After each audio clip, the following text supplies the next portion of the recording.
Muy buenas noches, amigos que nos acompañan en esta noche, donde vamos a tener un deleite maravilloso con cuatro excelentes profesionales de la filosofía, del área del derecho y de la antropología.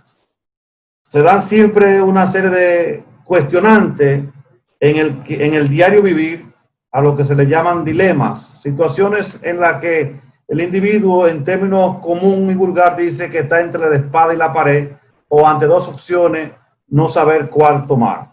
Agradecemos a todos los profesores que nos acompañan, a las personas que nos siguen a través de Facebook Live en esta nueva entrega de conversatorio virtual denominado Humanidad y Sociedad. Esta actividad está enmarcada dentro de la celebración de la semana del aniversario de la Facultad de Humanidades y está organizada desde la oficina de OCEPLANDI de dicha facultad, y nos acompañan profesores de Derecho de la hermana Facultad de Ciencias Jurídicas y Sociales y Económicas, de la Escuela de Historia y de la Escuela de Filosofía. Agradecemos que, como cada noche, nos acompaña el director de OCEPLANDI, el profesor Eulogio Silverio, quien es además el coordinador de Generación Nova Universitas. Para el conversatorio que tenemos para el día de hoy, entonces contamos también con la doctora Ingrid Luciano, la cual es doctora en filosofía, actriz, pero sobre todo es una gran mujer que se ha dedicado gran parte de su vida a la fundamentación teórica para realizar en acciones prácticas el derecho de la igualdad de género y la igualdad de oportunidades ante la ley y ante la sociedad del género femenino. Muchas gracias, doctora, por una vez más aceptar nuestra invitación. Nos acompaña también el profesor Eulogio Silverio de la Escuela de Filosofía, quien siempre ha tenido inquietudes desde el punto de vista de la moral, y muchos de sus escritos van permeados por la moral desde el punto de vista kantiano, pero también desde el punto de vista sartriano. Nos acompaña también por igual el profesor de la Escuela de Historia y Antropología, el profesor José Vázquez, un gran colaborador del movimiento académico Generación Nova Universitas, siempre está dispuesto a compartir con nosotros en este conversatorio. También entonces nos acompaña el distinguido magistrado Orbi Bertré, abogado de ejercicio, abogado de profesión, también es estudiante de filosofía. Le agradecemos a todas las personas que nos acompañan en el día de hoy. Esta actividad de hoy va a tener una temática un poco diferente, porque tenemos unos 17 casos como una especie de menú donde se van a analizar la postura, donde cada uno va a enfocarlo desde su profesión o desde su visión. En este caso, vamos a ir presentando los dilemas y cada uno tendrá la oportunidad de hasta 3 minutos para responder su opinión sobre el dilema presentado. Cuando se presenta un dilema, los expositores no están obligados a hacer comentarios sobre todos los dilemas que se presenten. Simplemente puede decir, en este ya no quiero opinar o no creo necesario opinar, y no debe opinar en caso de que no lo quiera de esa manera. Y también los expositores podrían seleccionar el próximo dilema, el cual les gustaría que se trate. Entonces, vamos a comenzar con el primer dilema. Yo espero que me dejen por lo menos presentar 2 o 3. De ahí los expositores, si quieren, pueden ir escogiendo sus dilemas, o si no, seguimos en el mismo orden en que están presentados. En el primer dilema, vamos a pedirle al profesor Oliver Tre que sea el primero que opine sobre él. Y es el siguiente. A raíz de esta pandemia, siempre que hay un año nuevo o siempre que están en una situación nueva, siempre se inicia diciendo el primer niño que nació en este año, el primer niño que nació en la cuaresma, en la Semana Santa, en fin. Pero en este caso de la pandemia, Lo que primero nació fueron 3 niños, los cuales fueron de una madre de 15 años, pero el padre tenía o tiene 21 años de edad. Profesor Oliver Tré, ¿qué dice la ley sobre una relación de un padre de 21 años y una joven de 15 años? Bueno, lo primero que habría que ver es si esa es una relación que tiene el consentimiento de un tribunal especializado para tales casos. La ley 136.03 que instituye el código que protege los derechos de los niños, niñas y adolescentes, en su artículo 211 establece que la relación entre los adolescentes debe ser consensuada. Y más cuando se trata entre un adolescente y un mayor de edad. Entonces, si no tiene ese consentimiento de ese tribunal especializado, entonces esto no puede considerarse una relación, aunque tenga el consentimiento de los padres, sino que es un estupro. E inmediatamente las autoridades se enteran de casos como estos. Entonces, debería activarse la Procuraduría General, niños, niñas y adolescentes, y perseguir a ese individuo, que es un criminal, ha cometido un delito, evidentemente. Sin embargo, no se hace.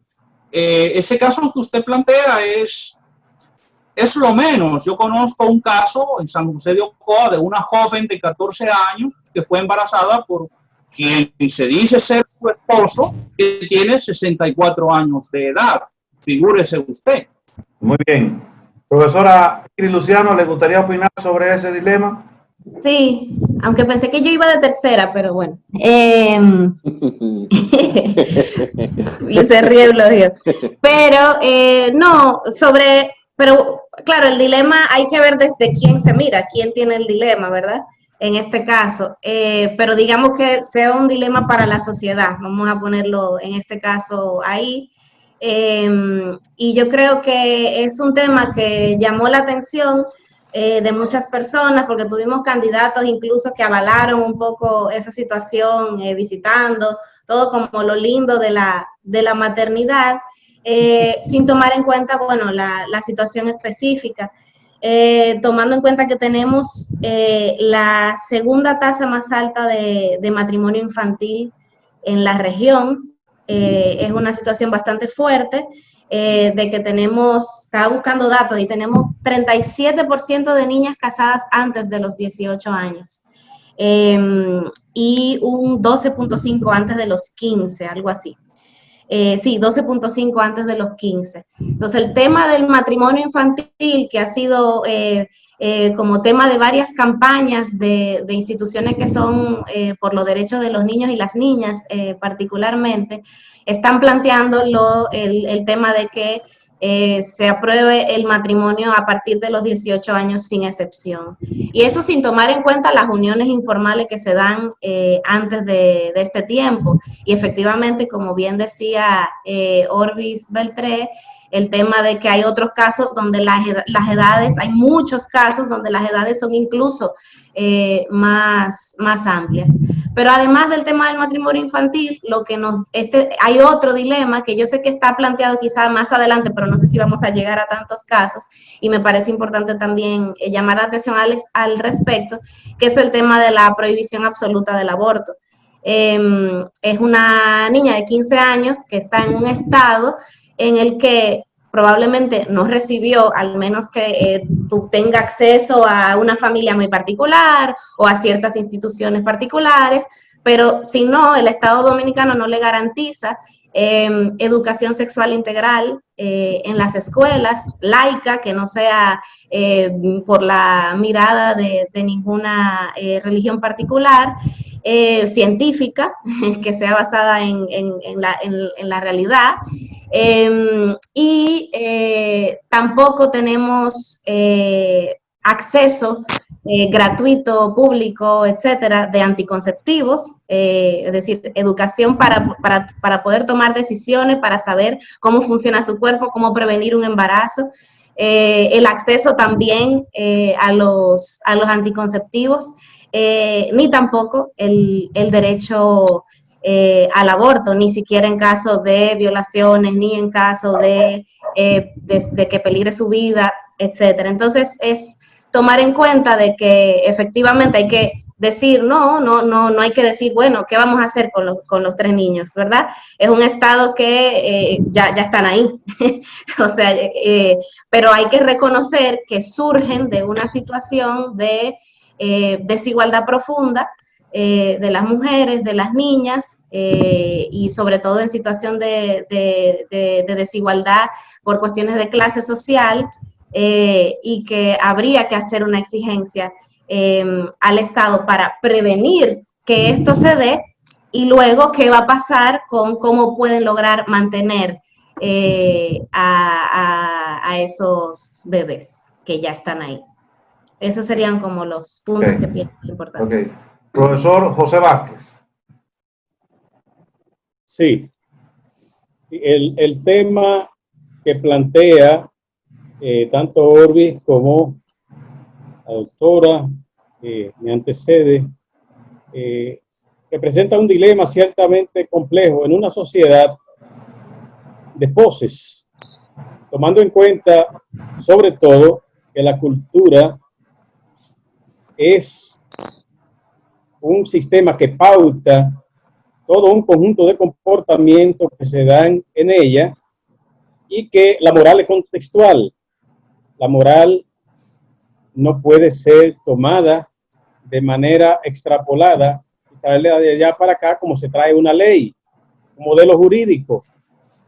A mí me parece que, yendo al caso concreto de la situación a veces traumática o casi siempre traumática que representa una relación entre un menor y un adulto de reciente formación, de reciente proclamación, por así decirlo.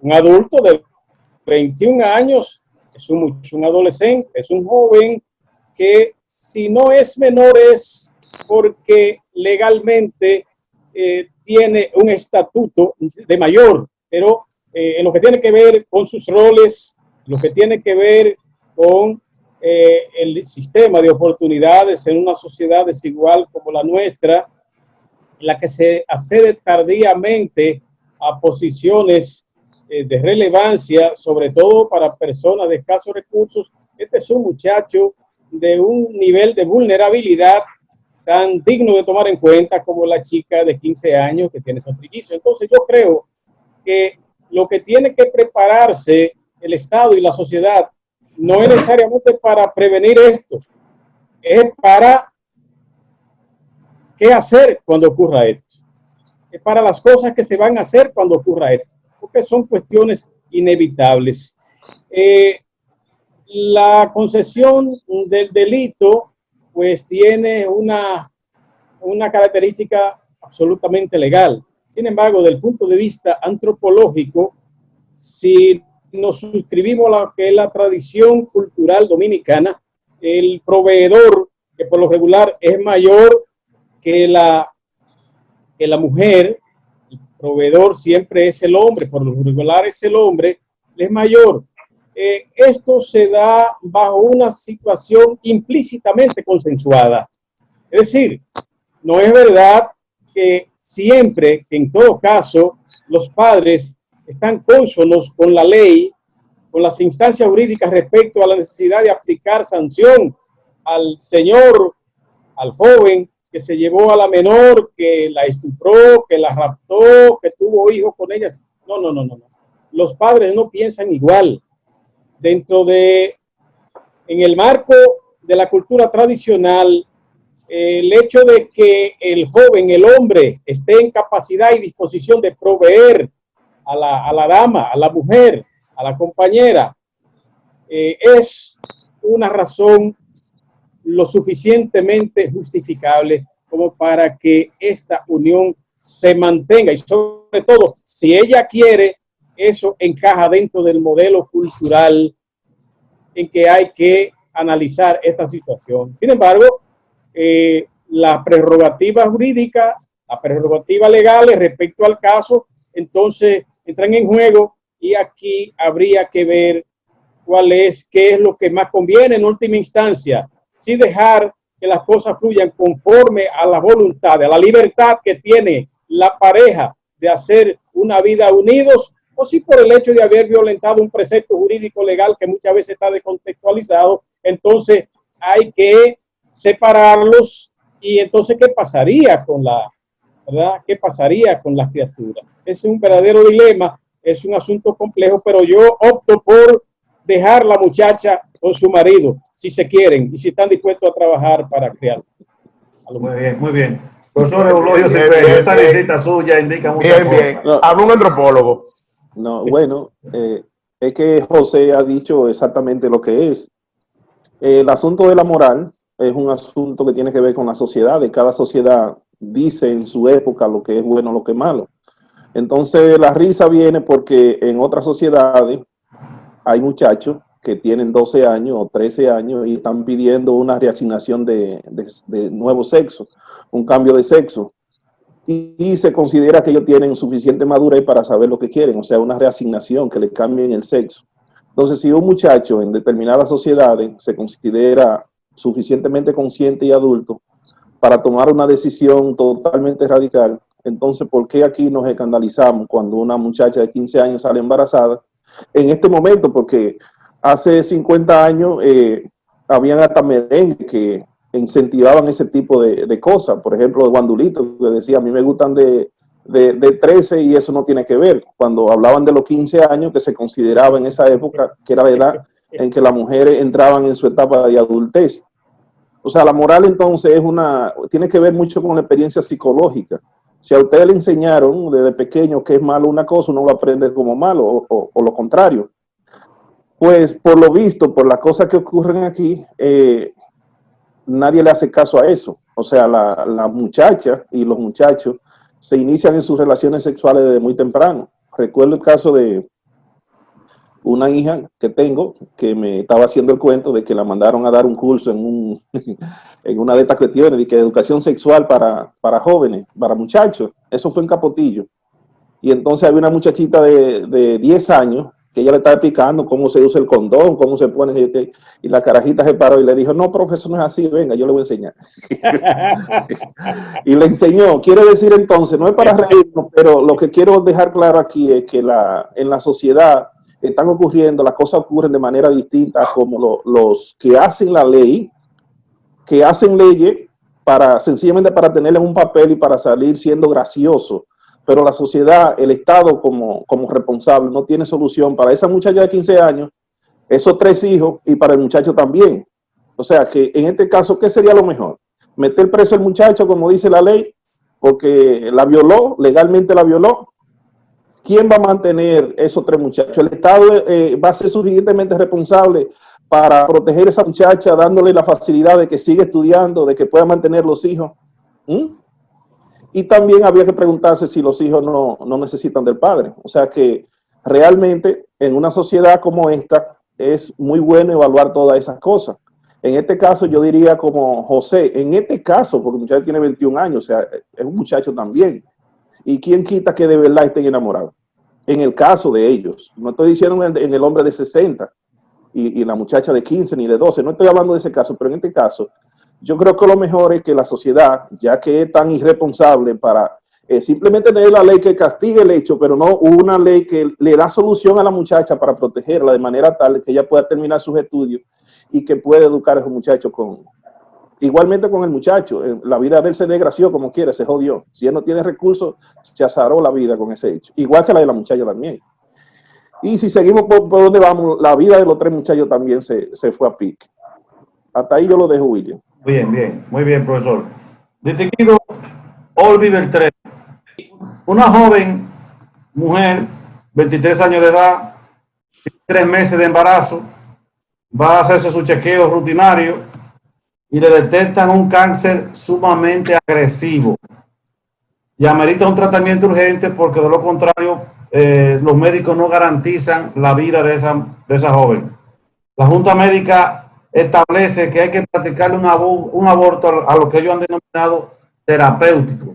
¿Qué establece la ley para ese caso? Bueno, para ese caso, nuestra Constitución como ley de leyes es muy clara, pero muy clara. Y aunque muchas personas de los sectores más conservadores se han radicalizado en el artículo 37, arguyendo que establece que la vida es desde la concepción hasta la muerte, pues la misma Constitución que contiene ese artículo 37, en su artículo 32 establece que ningún ser humano puede ser sometido a torturas ni a procedimientos vejatorios que vayan en contra de su dignidad como persona. Entonces, los derechos son para las personas, no para un producto que una mujer embarazada lleva en su vientre. Bueno, se apuntaría que hay una colisión entre el artículo 37 y el artículo 32. Pero eso también lo tiene solucionado nuestra Carta Magna, que es modernísima, mucho más moderna que nosotros como sociedad. Es su artículo 74.4, que establece que cuando una norma choque con otra, se tendrá que interpretar de la forma más favorable a la persona que está reclamando el derecho. Y si esa joven embarazada le dice a su médico, mire, yo soy una persona joven, productiva, que tengo toda una vida por delante, yo deseo salvarme, y si para salvarme es preciso que se me practique el aborto terapéutico, entonces yo quiero que se me practique ese aborto terapéutico para someterme al tratamiento. Luego yo tendré la ocasión, tendré la oportunidad de embarazarme otra vez y formar mi familia si es eso lo que quiero, como en efecto es lo que quiero. Pero ¿qué pasa? Que aparece un sector conservador y aparecen 50 iglesias, ¿verdad? Que son unas chantajistas de los políticos y dicen que no. La acusan de asesina, la acusan de pecadora, y esa junta médica entra en pánico y se abstiene de proceder como científicamente debería proceder, como humanamente debería proceder, que es salvando esa vida de la mujer. Y también tenemos el obstáculo del artículo 317 del Código Penal Dominicano, que es una tremenda barbaridad, que establece que el aborto está penado en toda su forma. No importan las circunstancias, y que el que practique un aborto, aún con las recomendaciones científicas, con criterios científicos, se enfrenta a una pena de hasta 20 años de cárcel. Entonces, imagínense usted, los médicos se ven en esa situación frustrados, están con las manos atadas y terminan dejando morir a la joven. ¿Y qué vamos a hacer? Yo no quiero caer preso tampoco. Es que es una vida humana también la que está en el vientre, o sea, no es tan, no, y además no puede ser, la ley no puede dejar en ningún sitio, va a dejar que sean los médicos que decidan eso. Bueno, pero es que imagínese usted, ese es un caso simple. Vamos a ponerlo simple, que la madre tiene un cáncer que por recomendación médica, o sea, yo no estoy inventando, no es algo subjetivo, es que una junta médica ha dicho, si a esta joven no se la somete al tratamiento correspondiente, en 3 meses, en 4 meses, es un cadáver. Entonces, ¿qué usted va a decir? Echar la suerte, vamos a ver lo que pasa. No, es que la joven está diciendo que ella quiere desembarazarse para salvarse y luego se embaraza otra vez. Además, en la Constitución de la República, los derechos humanos y los derechos fundamentales son para las personas, no para un feto.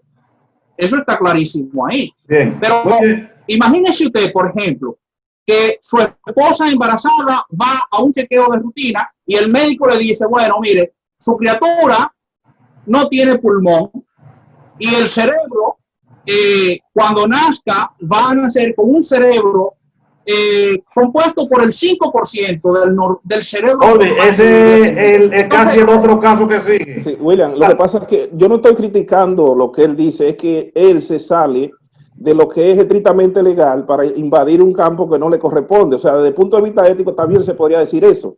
Ahora, desde el punto de vista legal, tiene que estar en el texto lo que se debe hacer. Es eso lo que estoy reclamando simplemente. Porque el problema de la vida, de si es una vida humana, si es persona y esas cosas, es una discusión mucho más profunda. Y la Constitución o las leyes tienen que tener bien claro cuándo comienza la vida, cuándo se considera que comienza la vida, porque si la decisión de matar una vida que no es la de un gato, que también la del gato tiene protección, pero no es la de un gato, sino la de un ser humano en potencia. Entonces, la sociedad, el Estado en este caso, que representa a la sociedad, tiene que protegerle derecho al que no se puede defender precisamente, porque la madre tiene un discurso y hay cientos de instituciones que protegen el derecho de la madre. Entonces, es una decisión muy pragmática que está bien desde el punto de vista de la ética pragmática. Vamos a salvar la vida, que ya es consciente, que ya es ciudadana, que tiene una vida por delante, pero no se puede coger como objeto, como medio, la vida que está en proceso. O sea, está bien que al final yo voy a estar de acuerdo de que le salve una vida a la madre, pero tampoco podemos nosotros partir de ligero y decir que lo que hay ahí es simplemente un manojo de proceso biológico. O sea, pero es que no se trata de eso, no se trata de ser ligero. Un de orden. Ya eso fue un turno. Sí, recuerden que ya tenemos 3 minutos cada uno y por eso tenemos que ser lo más conciso, preciso, porque son temas muy complicados. Entonces vamos a seguir el orden que establecimos al principio. Ya Eulogio se quedó con su presentación. Entonces, José Vázquez, 3 minutos. Muy bien, perfecto. Mira, a mí me parece que este tema es de una trascendencia extraordinaria, tanto por las implicaciones jurídico-legales, morales, sociales, sentimentales que implica, como por el dilema que representa respecto a la dificultad que tendría el facultativo, el médico, en ese caso, para tomar la decisión. Lo primero es definir conceptos. La recomendación del médico a mí me parece lo suficientemente autorizada, lo suficientemente pertinente como para tomar en cuenta en estos casos críticos.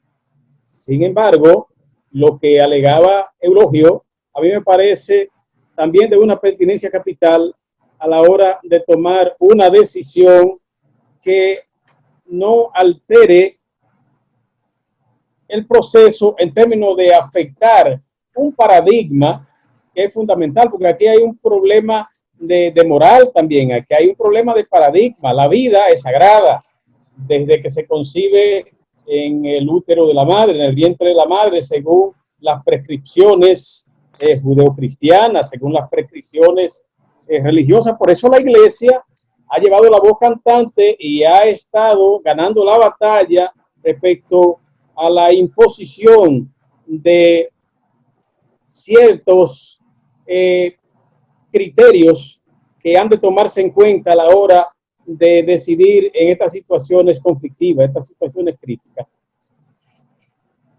Yo debo aclarar, sin embargo, que independientemente de que estoy de acuerdo que se asuma la recomendación del experto, del médico, de salvar la vida de la madre, de que se sacrifique a la criatura mediante un abordaje terapéutico, independientemente de que estoy de acuerdo con eso, debo aclarar, o además de que estoy de acuerdo con eso, lo que está en el vientre de la madre no es un ser humano, no es un ser humano, es una criatura con propensión a ser humano, es un Homo sapiens. Un ser humano es una persona con una cultura, con una moral, con una conducta, con unos valores, con un comportamiento, con una conciencia. Entonces podríamos matar todavía a los 6 meses, cuando el niño nace, a los 6 meses lo podemos matar, porque él no tiene nada de eso todavía. No se debe matar a ninguna edad. Al año lo podemos matar. No se debe matar a ninguna edad. Lo que digo es que es un Homo sapiens que no lo podemos definir como ser humano porque no tiene conciencia. La madre sí tiene conciencia. Me refiero al dilema que plantea la necesidad de decidir entre una u otra vida. Y en ese sentido, es bueno asumir valorativamente lo que es uno y lo que es el otro del punto de vista no solo conceptual, sino del punto de vista de la utilidad, de la trascendencia y de lo que, en la medida en que debemos de preservarlo. Yo me quedo definitivamente al margen de los juicios valorativos que pudiésemos emitir respecto a la calidad de vida que representa el Homo sapiens, que es la criatura que no es un ser humano todavía, yo me quedo con la preservación de la vida de la madre y luchar por curar su cáncer. No importa si se salva o no se salva. Sí, William, eso es una muy bien, muy bien, profesor. Muy bien. Profesora Ingrid Lucía. Bien. Bueno, definitivamente coincido creo que todos estamos de acuerdo en que no es un tema sencillo, ¿no? En que no es algo fácil de decidir si no hubieran tantos debates sobre el tema. Pienso que una de las cosas a tomar en cuenta, si bien el debate casi siempre se va a este lugar de cuándo se origina la vida humana, porque claro, vida hay, o sea, un microbio es vida, ¿no? Pero cuando se origina la vida humana es uno de los grandes debates que se plantean con el tema del aborto. Pero yo quisiera correr un poquito hacia uno de los elementos que se plantean desde una perspectiva médica, que es, bueno, ¿desde cuándo siente dolor el feto? Y, por ejemplo, legislaciones en países porque no se plantea el aborto a los 9 meses, donde está despenalizado o legalizado, que también es distinto, sino que se plantean unas limitaciones de cierta X cantidad de semanas. Entonces hay investigaciones que plantean, bueno, hasta las 24 semanas no se siente dolor, por ejemplo, no siente dolor el feto, por ejemplo. Y en distintos países hay distintos niveles de hasta qué semana puede ser. En el caso particular que estamos viendo, no estamos viendo aborto en sentido general, sino al aborto terapéutico, que es en el caso extremo de que peligra la vida de la madre. Que nosotros somos uno de los 3 países del continente que penaliza el aborto aun cuando la vida de la madre está en peligro. Y tenemos un caso paradigmático, el caso Esperancita, de una jovencita de 16 años que murió de leucemia, se le negó la posibilidad del aborto terapéutico. Entonces, ese es el gran dilema de la vida. Pero yo pienso que hay un aspecto que hay que tomar en cuenta, que es la decisión particular de cada persona. Es decir, cuando planteamos la despenalización o la legalización del aborto, con lo cual yo estoy de acuerdo, no se plantea que eso es una imposición para todo el mundo y todos los casos. Se plantea que no sea penalizada la mujer que decida llevar a cabo el aborto o el médico, la médica que decida, que vea médicamente que eso es necesario. Para ello hay que trascender muchas de la propaganda religiosa que lamentablemente se hace, donde te presentan a las mujeres con barriga de 9 meses como si el aborto se realizara ya casi así, o sea, hay que trascender un poquito eso para ver los casos realmente, porque muchas veces cuando uno le pregunta a la gente, bueno, pero ¿y qué tú harías en tal condición? No, tal cosa, me hago un legrado, no sé cuánto. O sea, no lo ven el aborto como otra cosa de lo que realmente es. Entonces, efectivamente, no es un método anticonceptivo, el aborto no debe ser un método anticonceptivo, es una situación para no morir, porque una de las grandes causas de muerte de las mujeres a nivel mundial es el tema de los abortos clandestinos, y sobre todo que se recrudece más en casos donde el aborto está penalizado. Entonces, la madre, o sea, la mujer vista solo como madre es lo que es una de las partes ideológicas que ha hecho que se conciba que ese es su rol principal y que entonces su vida es más, se puede quitar a un lado antes que una vida en potencia. Entonces, hay muchas transformaciones culturales que hacer para poder ver a la mujer como un sujeto de toma de decisiones que puede decidir en ese sentido sobre su vida, y eso no solo sobre esos aspectos, sino sobre muchos otros más. Muy bien. Pasamos entonces al siguiente. Ingrid está diciendo cosas muy interesantes, está bien, yo lo entiendo. La madre es un sujeto y tiene que tener la posibilidad de elegir preservar su vida siempre, que es un caso, porque hay mujeres que prefieren lo otro, pero es que no debe ser un asunto así. No debe ser un asunto así, porque, como usted bien dice, la madre tiene voz y voto y puede defender su derecho, pero es que hay una vida que viene en potencia, porque es una vida humana en potencia, es una vida. Nadie ha dicho que es un ser humano en el sentido antropológico cultural, como José dice, nadie está alegando eso, pero la semilla de la vida humana está ahí. Está ahí, y entonces la sociedad, todas las sociedades tienen como fundamento proteger el derecho, siempre proteger el derecho de aquel más débil que no se puede proteger, porque entonces, ¿qué sentido tiene una sociedad? Si la sociedad solamente protege el derecho del más fuerte. Ahí es que está el punto, ese es un punto que hay que resolver. Está bien de que a ninguna madre se le puede pedir que sacrifique su vida para traer a la vida una vida humana en potencia. Es verdad, no se le puede pedir. Pero tampoco podemos despachar el tema de que no es una vida, o de que al no ser una vida consciente, pues ahí entran los enfermos mentales, ahí entran una serie de personas que no son personas, según el concepto antropológico, no serían personas. Entonces podríamos disponer de la vida de todos ellos de manera fácil. Y no debe ser así, debe ser una cuestión que quede bien clara. Bueno, si por un asunto pragmático de salvar la vida de la madre, que ya es una vida de hecho, una vida humana de hecho, un ciudadano con pleno derecho, pues perfecto. Pero la vida humana que se gesta en el vientre de la madre también tiene un derecho que debe ser protegido. Esa vida tiene un derecho que debe ser protegido. Es lo único que yo pido y alego.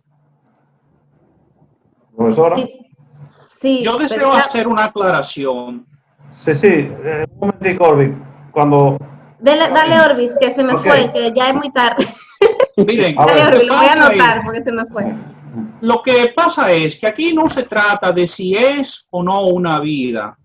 Y yo a veces me avergüenzo de ser dominicano por el alto nivel de desconfianza que se nos tiene a nosotros en términos morales.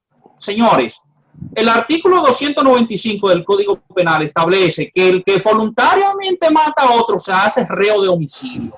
Yo estoy seguro que hoy suprimen ese artículo y no es verdad que mañana el pueblo dominicano va a salir a matarse entre sí, señores.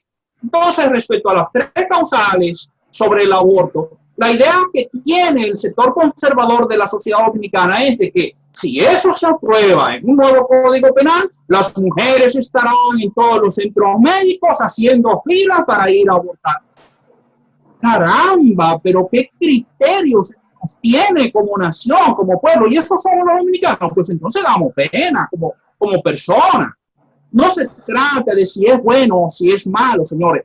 ¿Cuántas veces no se ha visto que una niña de 10 años, la madre se da cuenta que está embarazada porque empieza a crecerle la pancita y la niña cuando es interrogada le dice, es que papi se acuesta conmigo, mami, y me hace esto y esto y esto? Entonces, puede haber un estado que le diga a esa niña, usted tiene que continuar ese embarazo, que aparte de que usted no tiene cuerpo para sostener ese embarazo, porque usted tiene 10 años, ese es un embarazo de su papá y usted tiene que parirlo, usted tiene que hacerlo por el resto de sus días en este planeta Tierra. Caramba, eso es moral. O sea, tú me vas a revictimizar a las víctimas. Y entonces, ¿qué hacemos con el derecho a la dignidad de la persona, que es el preámbulo de la legislación más importante que tiene la humanidad, la Declaración Universal de los Derechos Humanos? ¿Y qué pasa con ese derecho a la dignidad humana, que es el fundamento de toda la Carta Magna de todos los países de Occidente, que es el fundamento de los estados, que es el fundamento de las naciones civilizadas? ¿Qué hacemos con eso? No es verdad que incurrimos en un acto de inmoralidad cuando yo, como mujer embarazada, si no me someto a un tratamiento, me muero. Y tenemos el caso que la compañera ha dicho ahí, de Esperancita. ¿Qué queremos ahora? Esa sangre del Estado, la sangre de Esperancita, la asesinó el Estado, la Iglesia Católica y Evangélica. Y deberían pagar por ello. ¿Cuántas Esperancitas más deseamos? Bien, yo sé que estos temas son muy espinosos, pero tenemos que tratar de enfocarnos desde nuestra área y no vamos a tratar de ponernos de acuerdo porque son muy espinosos y cada quien va a tener su propia visión. Ya me recordé y voy a ser súper breve. Sí, no, está bien, no, perdón. Tranquila. Es tomando en cuenta lo que decía el eulogio del más débil, hay que tomar en cuenta los sistemas de opresión, porque claro, cuando hablamos en abstracto de los temas, a veces pareciera que vivimos en una sociedad ideal donde, ¿verdad?, todo está bien y todo es bonito y hermoso. Pero realmente hay unos sistemas de opresión históricos sobre las mujeres que hay quienes no los quieren ver porque se benefician de ellos o lo que fuera, y no estoy señalando necesariamente a los aquí presentes, para que yo no hablo con pullas, trato de no hacerlo, sino que a pesar de que hay muchas ideologías de no pasa nada, las mujeres ya tienen igualdad legal, ¿qué es lo que? Bueno, la verdad es que hay mucha desigualdad y basta con buscar algunos datos de incluso la feminización de la pobreza, del tema de la salud en las mujeres, etcétera. Bueno, para no extenderme, pero que tomando en cuenta esos sistemas de opresión, precisamente, el derecho al aborto se ha tomado como no lo único, pero como una de las consignas de la defensa de la salud de las mujeres.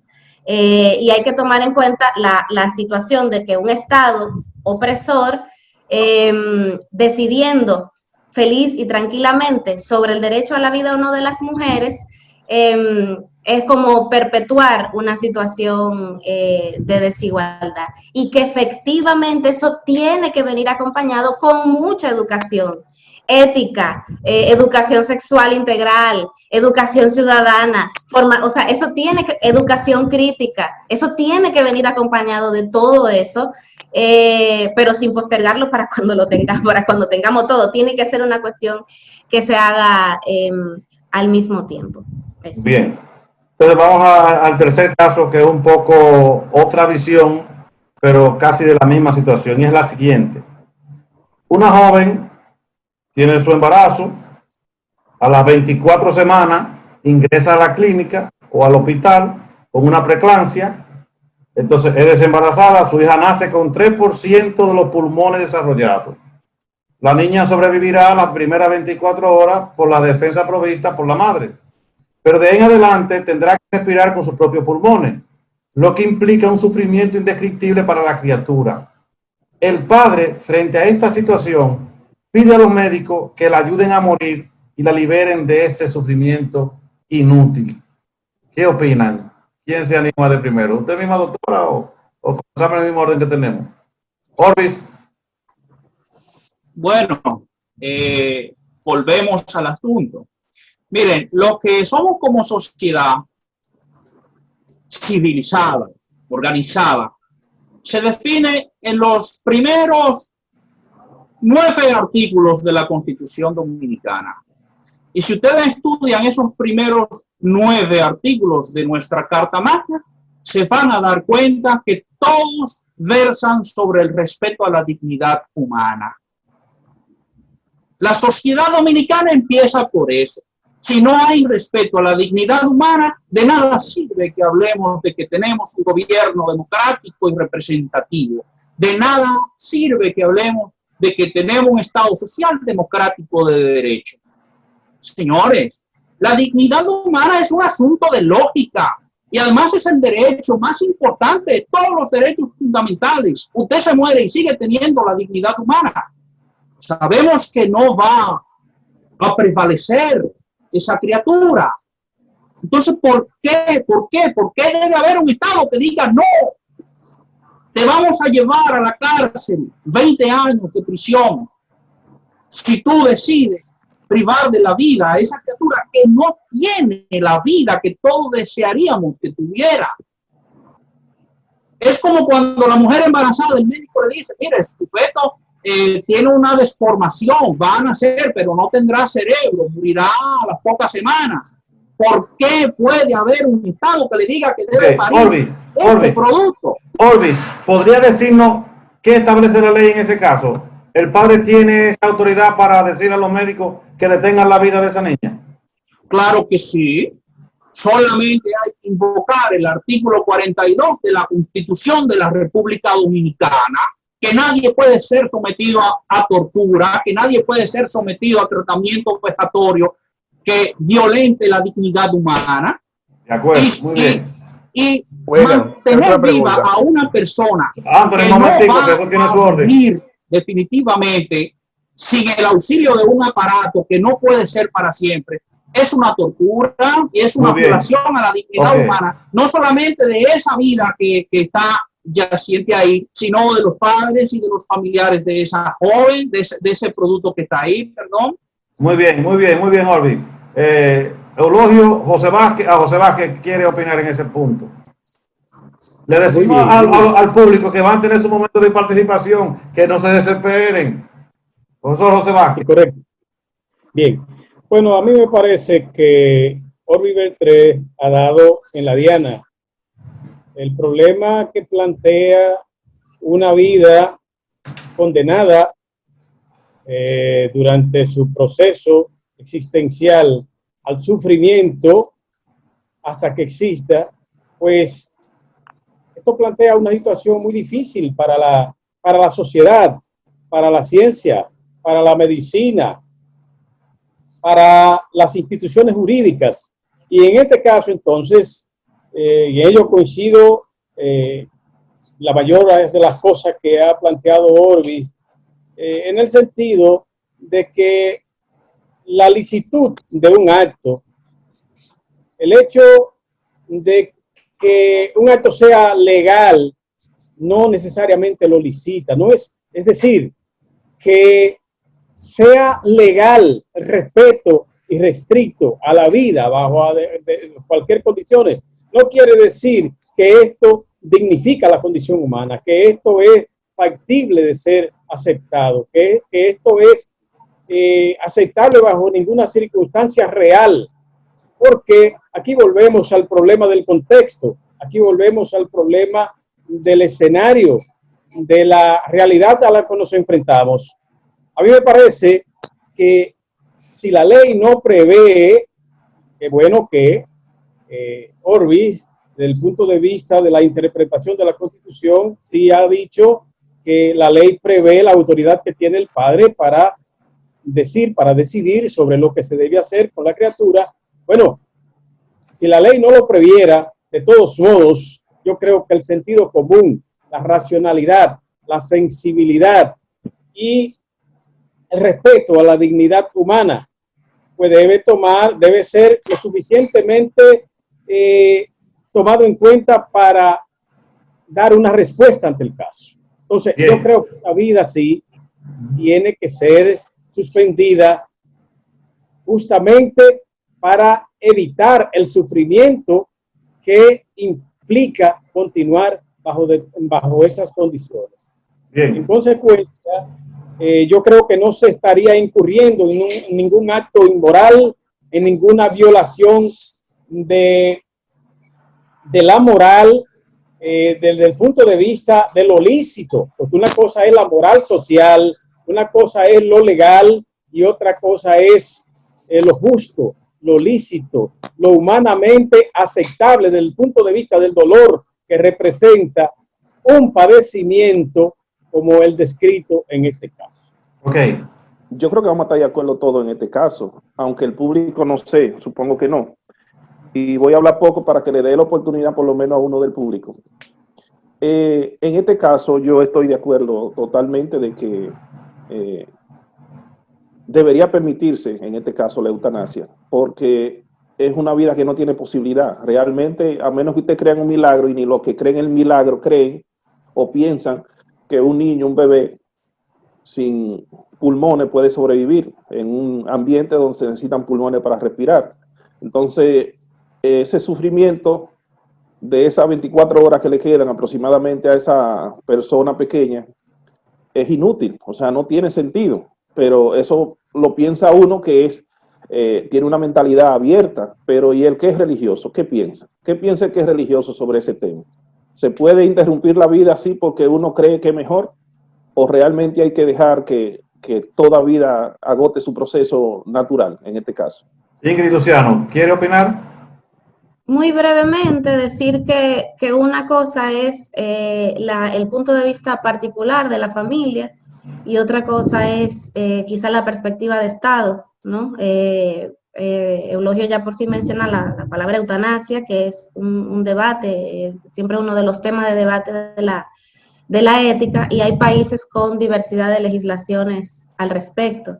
Pero desde el punto de vista personal y particular, dependiendo de la legislación que haya en cada lugar, pues cada quien, o sea, es un dilema que efectivamente va a tocar a cada quien a partir de sus vivencias, no solo incluso sus creencias religiosas, sino sus vivencias con la muerte, en fin, o sea, yo pienso que quizá un debate que podemos tener es, ¿debe ser legal que la gente decida qué hacer o no hacer? Pienso que esa sería una pregunta, y pienso que sí, pero en todos estos casos, en este especialmente, me parece importante igual la intervención de profesionales y demás, para que las cosas tampoco sean medalla ganaria, sino que se tome en cuenta la decisión de la familia, pero con una cierta garantía de que lo que se plantea es verídico y no por cualquier cosa. O sea, es como el planteo que hago. Pasamos vamos a pasar al siguiente punto. Parece que Dukin quería decir algo, no sé, lo escuché por ahí abajito. Estaba hablando como los vatos. No, que eso es más complicado o sea, yo no lo veo eso tan simple así como se ha planteado ahí, ¿no? Eso es más complicado. Pero no hay tiempo. Vamos a sigan con su... pero sería interesante. Como que había como un mayor consenso ahí, como un mayor consenso, pero eso y lo anterior no tiene mucha diferencia. Es el tema anterior y es prácticamente igual. Tú estás decidiendo basado en que el sufrimiento. Bueno, pero que si nos vamos a llevar de eso, hay una cantidad de personas que están sufriendo. Vamos a decidir por ellos, vamos a tomar la decisión para que no sigan sufriendo. Bueno, pero se trata... ellos creen que tienen, oye, hay muchísimas personas, desde ese punto de vista, hay muchísimas personas que la gente piensa que van a tener realmente una solución. Y estamos luchando para que tengan esa solución, eso no es tan sencillo. O sea, ellos no van a tener tal solución como la gente le vende, o van a seguir viviendo con muchísimo sufrimiento, dosificado, obviamente, durante mucho tiempo, dosificado, y ellos aparentemente tienen alguna salida, como ustedes están viendo, como que hay una salida. En ese corto plazo, él no tiene salida. El otro sí va a tener una salida a largo plazo, que tampoco la tiene. Tal salida. O sea, la vida humana es eso. Sufrimiento constantemente por muchísimas cosas. O sea, pero ¿qué es lo que hacen los niños constantemente? Entonces vamos a decidir eso con todos los niños. Con todos los niños vamos a decidir eso, porque es que tú le estás vendiendo a los demás niños una esperanza de felicidad, y a este no. O sea, hay una garantía de que el otro sí va a durar toda una vida. ¿Cuál garantía tiene de que uno sí va a durar toda una vida y que por eso hay que preservar, y el otro no? El otro, esto es inevitable, pero ¿basado en qué? En que en ese momento eso es lo que la ciencia tiene determinado sobre eso. Basado en eso, vamos a tomar la decisión. Bueno, en 24 horas tendrá la solución. Es una cosa que no sé, no se ve. No es complejo. Bastante complejo. No deja de ser complejo también. Vamos a darle la palabra al profesor Francisco Acosta. Bien, saludos, buenas noches. Excelente exposición, el debate, ¿verdad? Lo nuestro es un poco preciso, ¿verdad? Más que preguntas son planteamientos. Lo primero se habló de lo complejo, que no es sinónimo de complicado, ¿verdad? Lo complejo implica la articulación de la realidad a partir de una interrelación de sus diferentes componentes. Lo complicado ya es otra cosa, ¿verdad? Lo complicado es otra cosa. Por eso yo pienso que el fenómeno que se está abordando es un fenómeno complejo.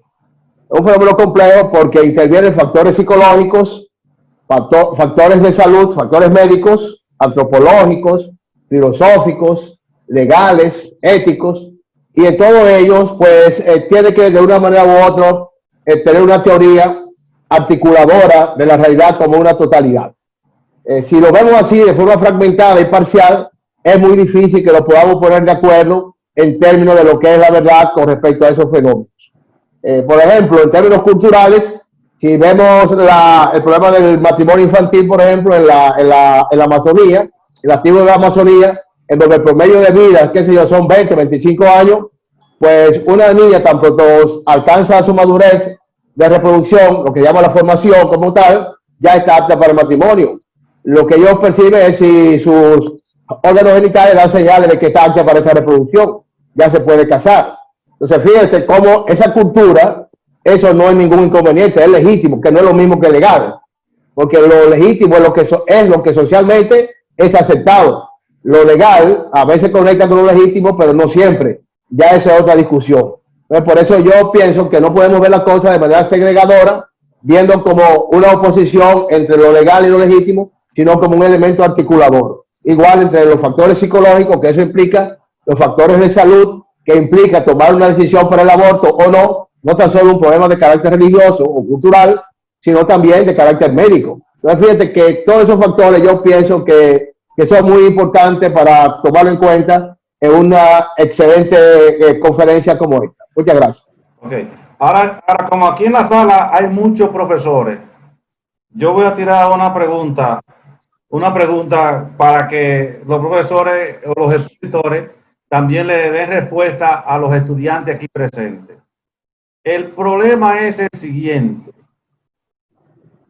De acuerdo a la pandemia, un estudiante universitario de escasos recursos no tiene dinero para comprar un paquetito de internet y tomar su clase. Sucede que le toca tomar el examen final. Como él no tiene dinero, se le ingenia y se roba la clave del Wi-Fi del vecino para poder tener acceso a internet y poder tomar su examen de su profesor. Eso, ¿qué diría Orbi? ¿Está robando? ¿Qué problema plantearía con la ley ahí? Bueno, para estos casos, la ley plantea un principio que se llama principio de necesidad. Lo que está haciendo es legalmente incorrecto, pero hay un principio de necesidad que la ley también lo contempla y no es que justifica el hecho, sino que entiende que tenía que hacerlo por obligación y además haciéndolo no estaba poniendo en peligro ninguna vida ni ninguna propiedad privada. Entonces ahí se aplica muy bien el principio de necesidad, que es un principio del avance del constitucionalismo occidental que viene precisamente a respaldar el derecho a la dignidad. Y ya me decía el querido maestro que se ha hablado mucho de dignidad. ¿Qué es la dignidad? Bueno, la dignidad es la salvaguarda de todos los derechos fundamentales, derechos que son inherentes al ser humano. Así de simple, eso no hay que filosofar mucho. Bien. Si tú no respetas mi derecho a la vida, tú estás violando mi derecho a la dignidad humana. Está bien. Bien. Tú no me permites alimentarme, trabajar para yo desarrollarme, para formar mi familia. Tú estás vulnerando mi derecho a la dignidad humana. Por ahí, en la dignidad humana nacen todos los demás derechos. Después vamos a hacer un debate sobre la dignidad humana. Profesor Luciano, ¿le gustaría opinar sobre ese tema? El estudiante. Si tuviera un alumno que me entero, por ejemplo, que ha sido así, que ha llegado a poder tomar el examen final, igual reflexionaría sobre algunas cosas. Si dio algún otro paso previo antes de llegar al tema de robarse el internet de al lado, por ejemplo, le pidió la clave, por ejemplo, se la pidió a los vecinos, pidió déjame estar en esta esquinita, no sé cuántos, ese tipo de cosas le preguntaría a un alumno para hacer la reflexión sobre las tomas de decisiones personales y lo que eso acarrea.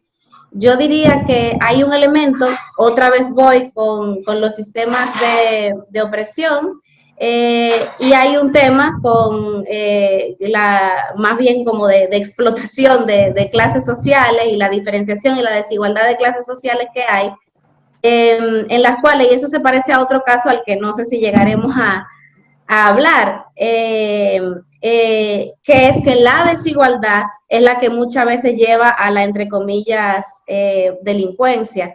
Entonces, ver quizá los temas éticos de manera separada de los temas sociales más amplios, nos pudiera llevar a mirar las cosas desde una burbuja o desde una nube de perfección, en la cual no, yo no haría eso, pero bueno, en una situación de necesidad se puede tomar en cuenta de otra perspectiva, pero en la formación de ese joven estudiante, igual le haría la reflexión de, y le buscaste la vuelta de otra manera, sí, le pedí, no me dejaron, lo que sea, yo quiero, me robé, ok, ya, ok, pero vas a seguir robándote la clave del Wi-Fi, esa es otra pregunta, o sea, le haría la reflexión para que observe su proceso de toma de decisión, y desarrolle un pensamiento crítico propio al respecto. Yo, como si fuera profesora de ese alumno, ahora, como persona que lo ve de lejos, tengo que ver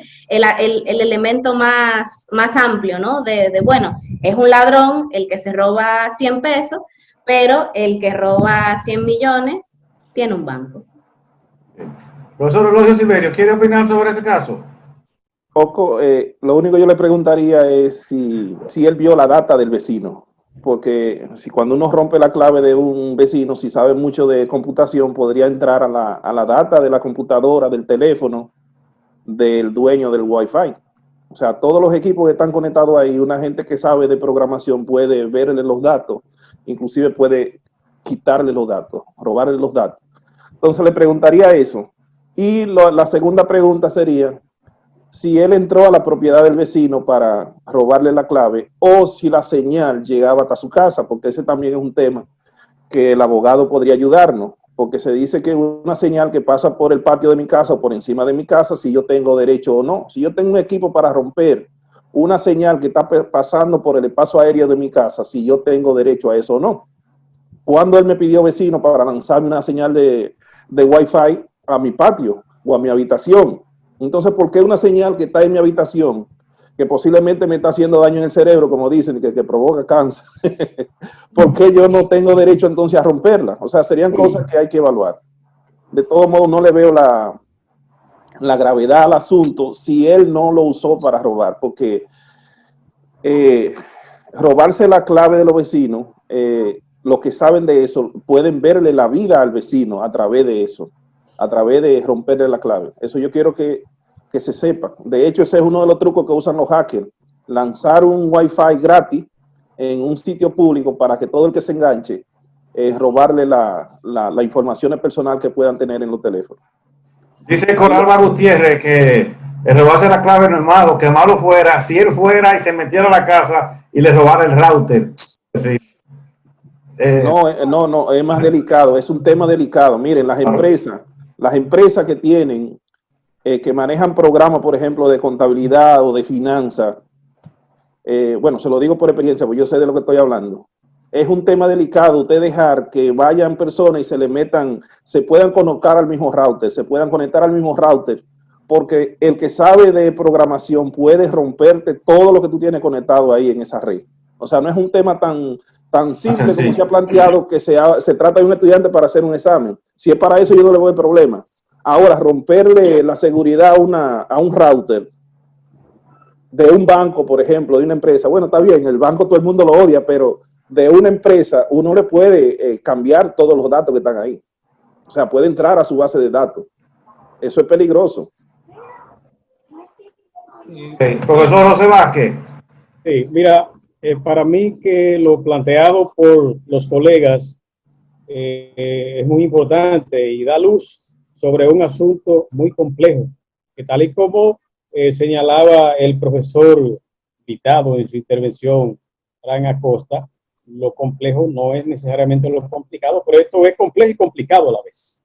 Es decir, esto es un problema que plantea un dilema moral, que plantea un dilema relacionado con afectar intereses económicos que reducen la calidad del producto que tiene este señor, cuya red ha sido filtrada, ha sido penetrada por un hacker o por alguien que tiene arte en la manipulación de la internet y pudo sustraer el producto. Bueno, a mí me parece que aquí hay una serie de atenuantes que, sin embargo, nos ayudan a, qué sé yo, como a descargar el nivel de daño, el nivel de culpabilidad del muchacho, porque es un robo, es un robo y eso hay que decirlo, porque esto no se puede estimular.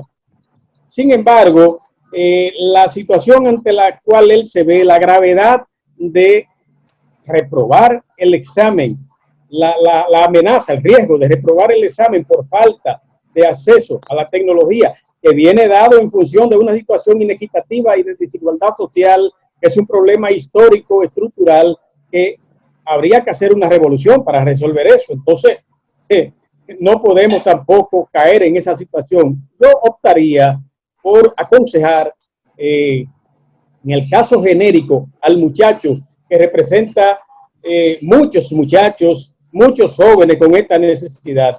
El punto de vista genérico es que él trate de convencer, que trabaje el don de convencimiento para el propietario de este internet.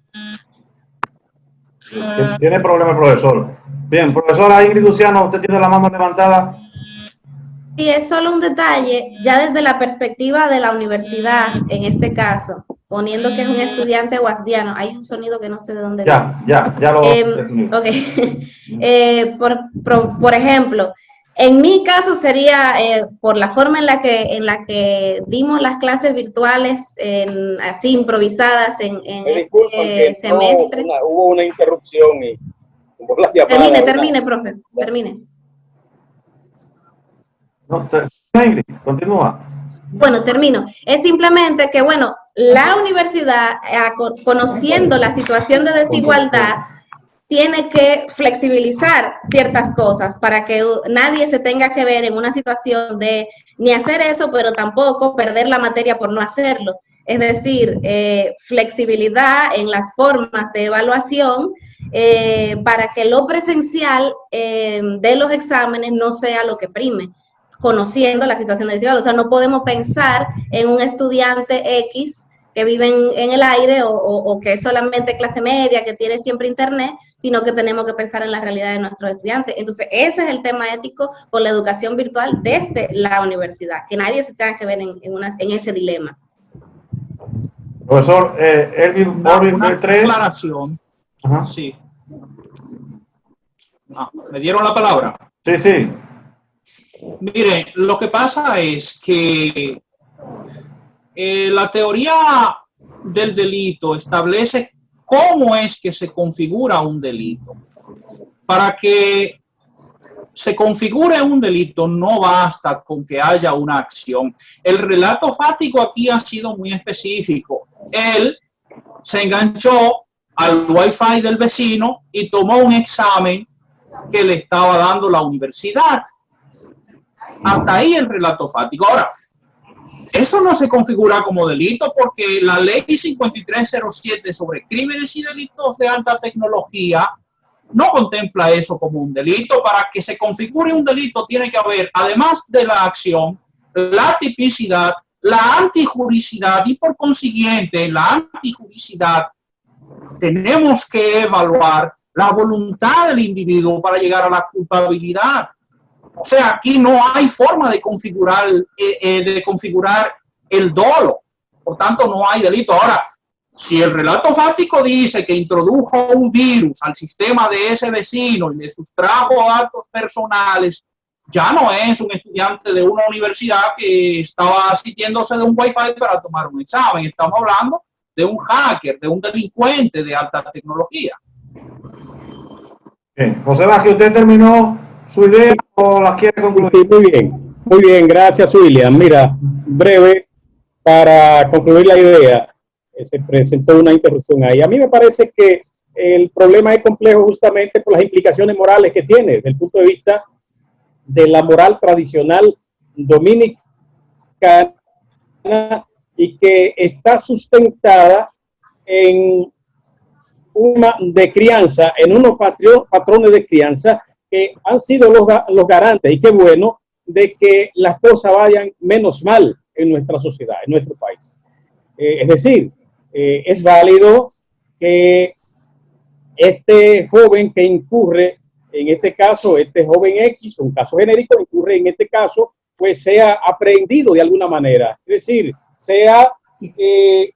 no sea estimulado a hacerlo, porque no es nada bueno lo que ha hecho. Sin embargo, yo pienso que hay que considerar la atenuante que implica el riesgo. Como decía, él se expone de perder la oportunidad de su vida, que probablemente representa asistir a ese examen. Entonces, ahí hay que ver también la atenuante, dicho en un vocabulario jurídico, como diría Orbi Beltré, que él no ha penetrado la propiedad privada, es que él ha tomado, como decía el filósofo Eulogio Silverio, una señal que pasa probablemente por su patio, que penetra su casa, y él tiene una necesidad. Entonces, ahí hay que contextualizar el fenómeno, tipificar el hecho de si es delito, de si es delito famélico, de si es robo famélico. Hay una serie de elementos contemplados al respecto que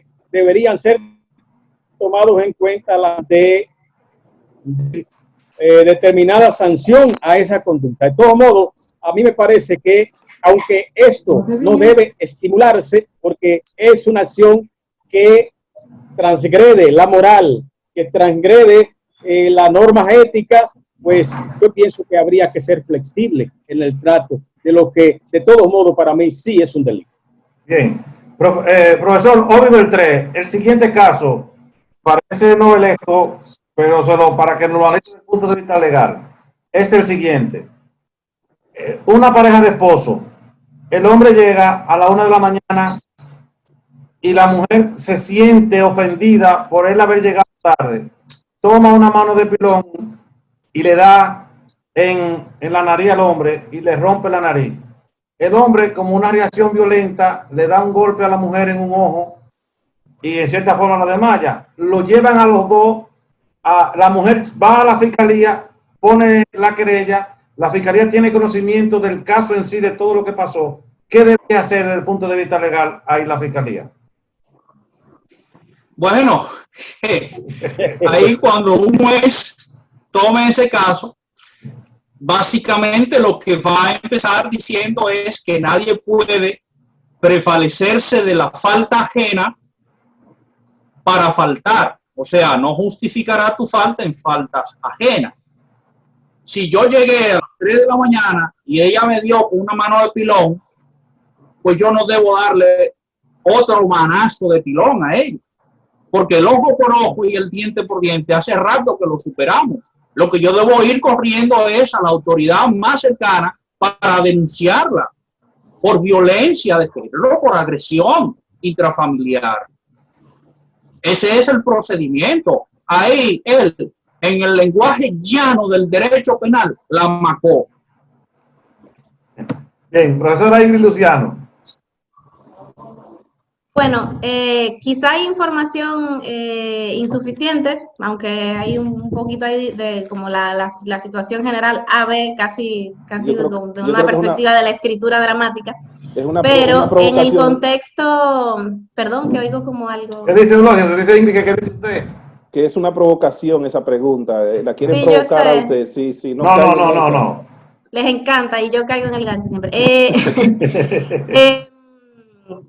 Pero en el contexto general de violencia contra las mujeres, o sea, porque sí me parece sospechoso que ante la situación generalizada de violencia hacia las mujeres, de la cantidad de feminicidios, de la cantidad de violencia dirigida específicamente hacia las mujeres, se selecciona este caso, pero bueno, de todos modos, tal y como plantea Orbis Beltré, tenemos una ley específica que protege a las mujeres frente a la violencia.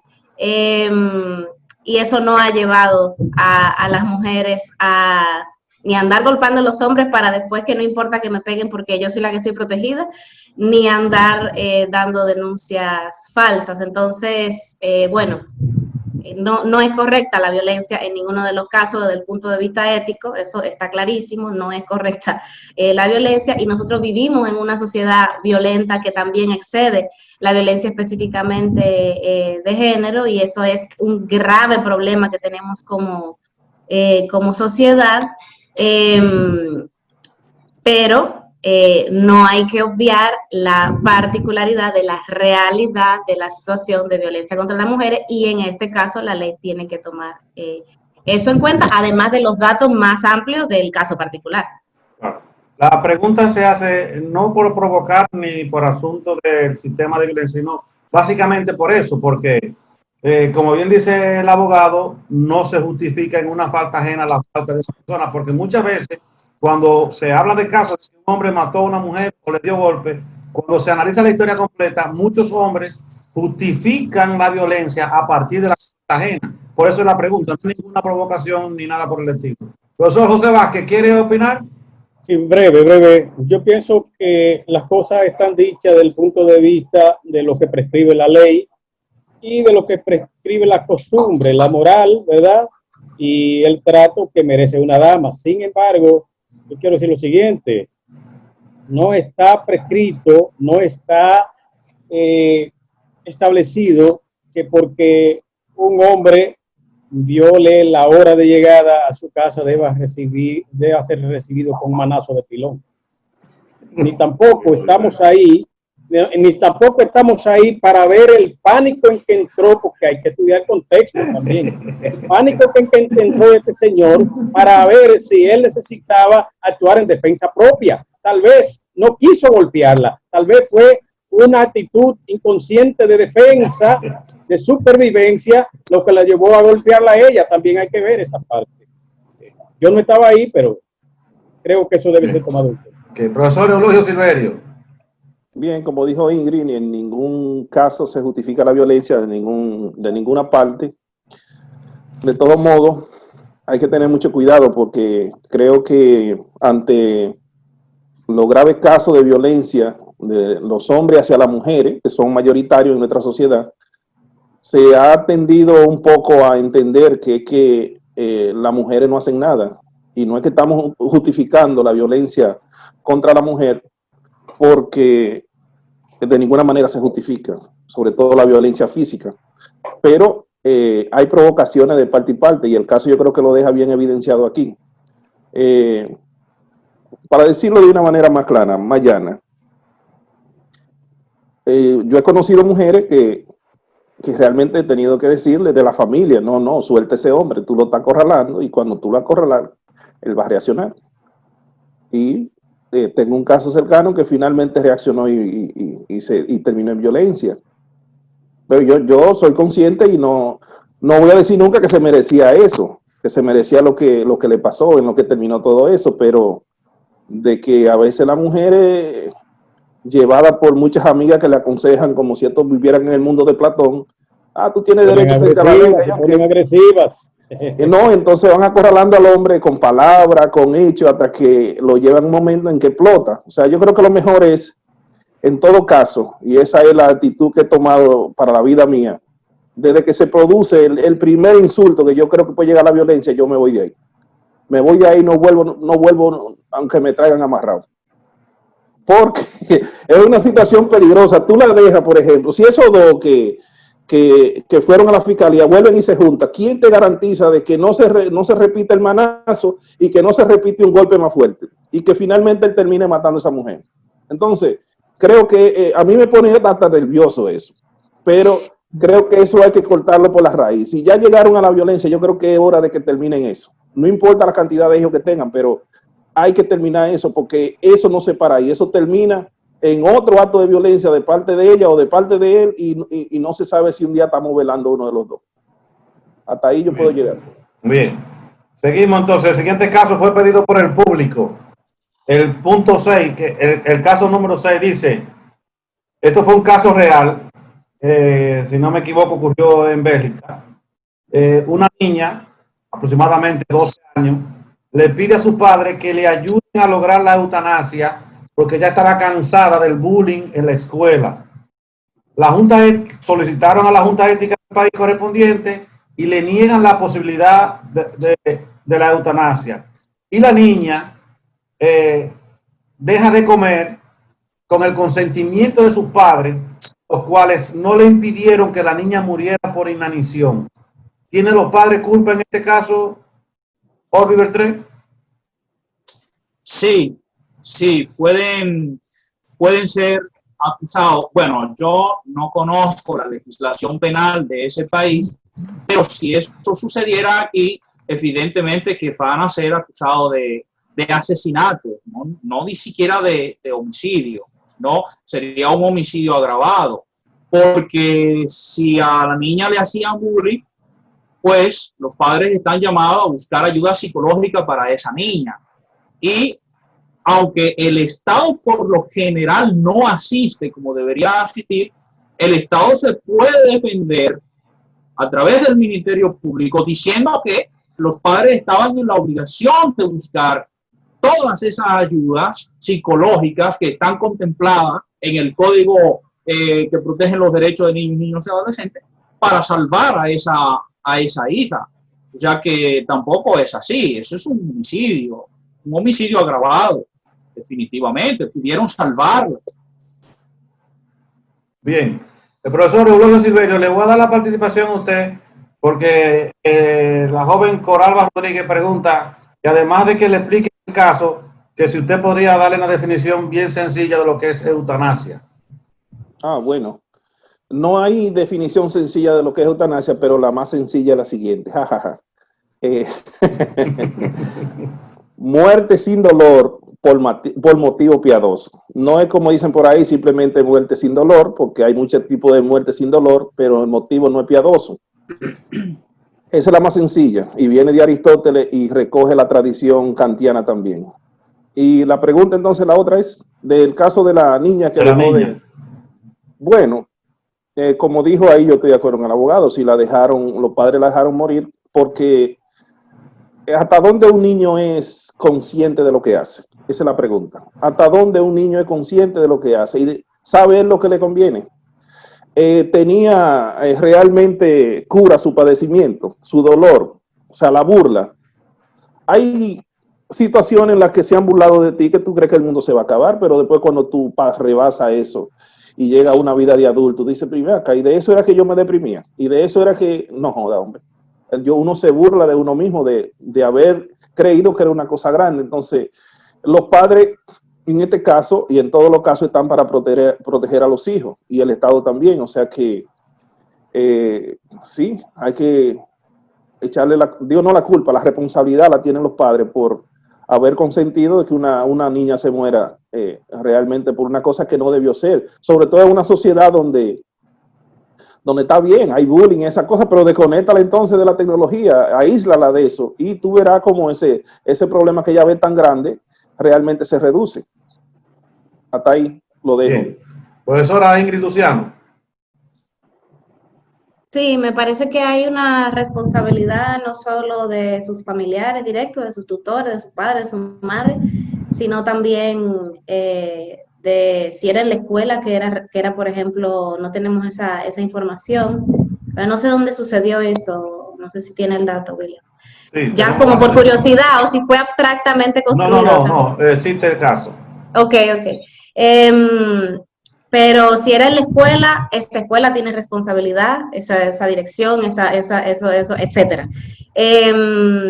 Porque efectivamente el acoso escolar o el acoso entre pares, que se le ha venido a llamar bullying, pero ese es el nombre real, es un acoso sistemático y sostenido entre pares, no es simplemente, me reí de ti un día, no, es un asunto de acoso sistemático y sostenido que realmente afecta mucho la autoestima de la persona que lo sufre y le puede afectar profundamente psicológicamente. Pero claro que la solución no es, bueno, déjame morir, hay que atacar las causas. Y normalmente, por ejemplo, en nuestro país, aunque ese caso no se haya dado aquí, las situaciones de acoso escolar se dan por sistemas de discriminación que tenemos, sea por racismo, etcétera. Entonces, muchas veces se quieren hacer campañas por ejemplo, contra el bullying, pero no se atacan los sistemas de discriminación, las ideas que sostienen el hecho de que se acose sistemáticamente a gente. Entonces ahí se ve una irresponsabilidad mucho anterior al pedido de la eutanasia, porque si ya conocían de la situación, es decir, hay mucho que hay que hacer, hay mucha irresponsabilidad no solo de los padres, sino también de, como digo, si era en una escuela, de la escuela o de lo que sea. Eso. Discúlpame, Ingrid, si es posible decir algo. En este caso, tampoco el concepto de eutanasia yo creo que se aplica, porque eutanasia, estoy de acuerdo. ¿Eutanasia por qué? Sí. Sería suicidio asistido en este caso. Sería un suicidio Claro. asistido, porque la eutanasia es un asunto que no la puede decidir el que está enfermo, porque el que está enfermo pediría, dígame a la eutanasia, no, tú lo que quieres es que te ayuden a morir, que te ayuden a suicidarte. Entonces la eutanasia debe ser una medida, una decisión que toma una persona que está sano, que sabe lo que el otro puede estar padeciendo y si hay solución o no. Porque cuando a mí me duele la cabeza, muchas veces quisiera quitarme la cabeza para que se me quite dolor. Pero uno que está sano, Dustin, que es mi amigo, le dice, no, pero cuando tú vayas a la farmacia y que te compre un calmante, eso se te pasa. Entonces no es necesario que te quite la cabeza. William, seguimos. No, José Vázquez, ¿quería opinar algo sobre ese caso? Sí, me parece muy interesante. Los colegas han dicho cuestiones básicamente definitorias del proceso. Sin embargo, yo pienso que es preciso ponderar tres elementos. Primero, hay culpables en el contexto escolar. Hay culpables en el hogar. Tercero, hay un suicidio inducido y consentido, que es un cuarto elemento. Por supuesto que no hay eutanasia, pero sí hay todo este elemento. Entonces, a mí me parece que la mayor culpa cae sobre los padres, porque siendo un caso real, como lo define William, entonces estamos ante una situación que transgrede, que violenta toda la estructura ético-moral de una sociedad que defiende a los suyos, que defiende a sus miembros. Y cuando los padres no solo no defienden a esta niña del acoso a que ha sido sometida por parte de gente insensible, producto de una sociedad enferma, ¿verdad?, que la lleva a este estado de salud, entonces amerita una reflexión y consideraciones muy serias. A mí me parece que definitivamente está claro que la muchacha estaba enferma y desatenderla, no acudir en su cura por parte de los padres, implica una razón suficiente para sancionarlos, porque ellos se hacen cómplices de esta muerte. Ellos indujeron de alguna manera junto a la comunidad escolar y consintieron el suicidio, porque de hecho aquí lo que hubo fue un suicidio por una razón evidentemente de salud mental padecida por esta niña víctima del bullying. Eso es lo que... Bien. Vamos entonces a un caso de ahora mismo del COVID-19.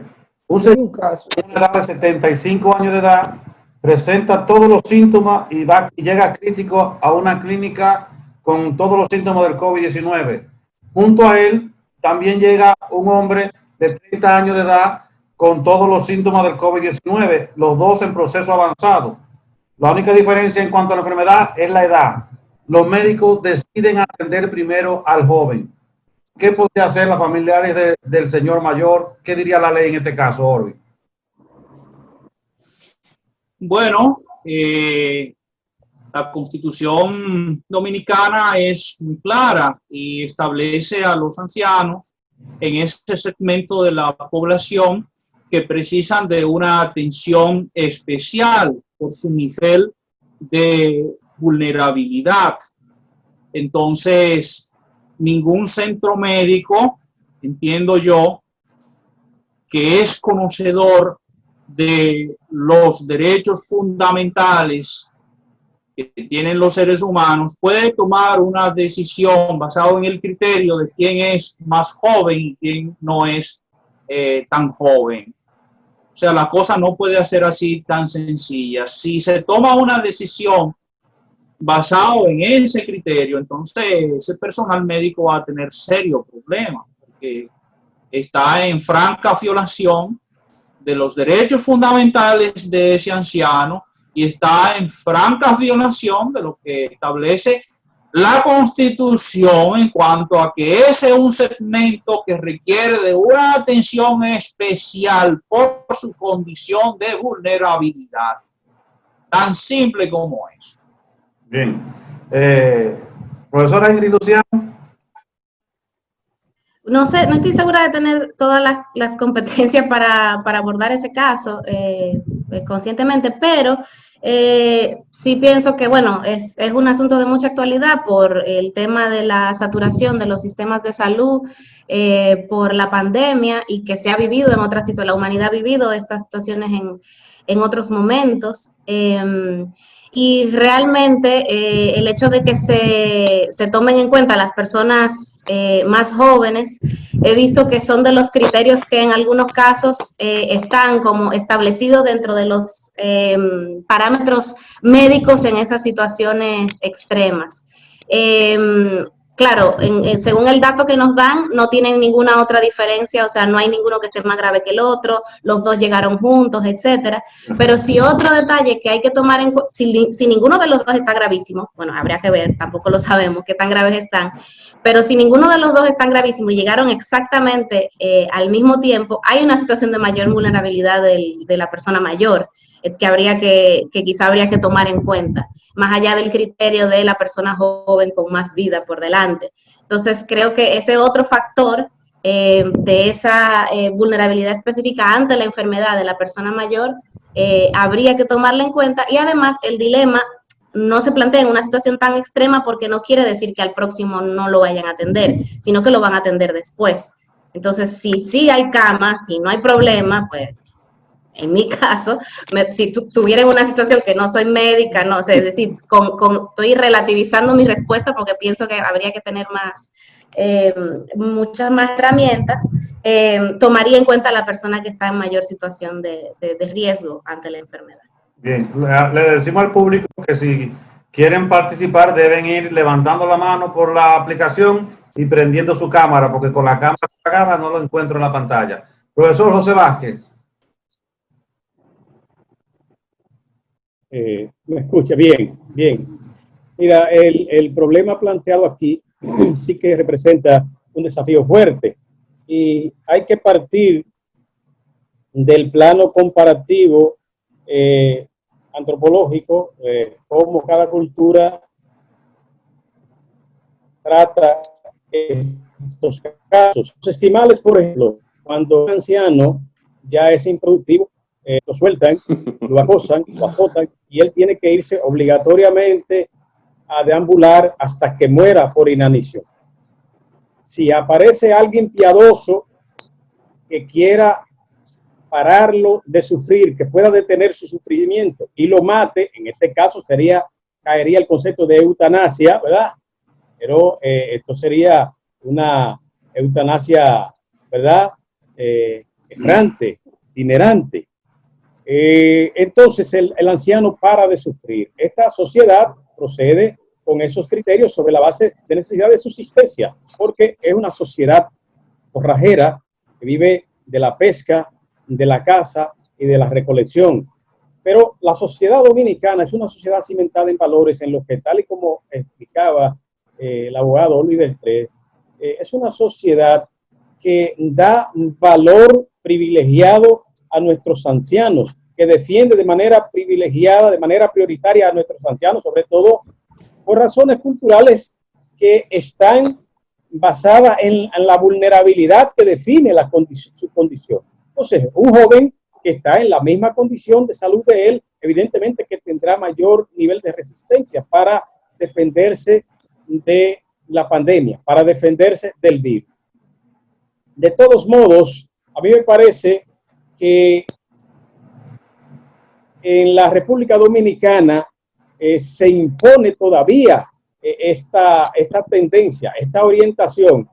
Y si extrapolamos el caso a la sociedad estadounidense, por ejemplo, se ha denunciado que a los ancianos se les deja morir de manera más fácil, o son más proclives a morir que los jóvenes, porque hay un sentido utilitario, hay un sentido de la validez del sujeto social como forma de preservar su vida. Pero en la República Dominicana, nuestros ancianos todavía están protegidos culturalmente, y creo que eso debe mantenerse, pese a que hay que buscar un equilibrio para garantizar que el joven también sobreviva, pero sin desatender al anciano.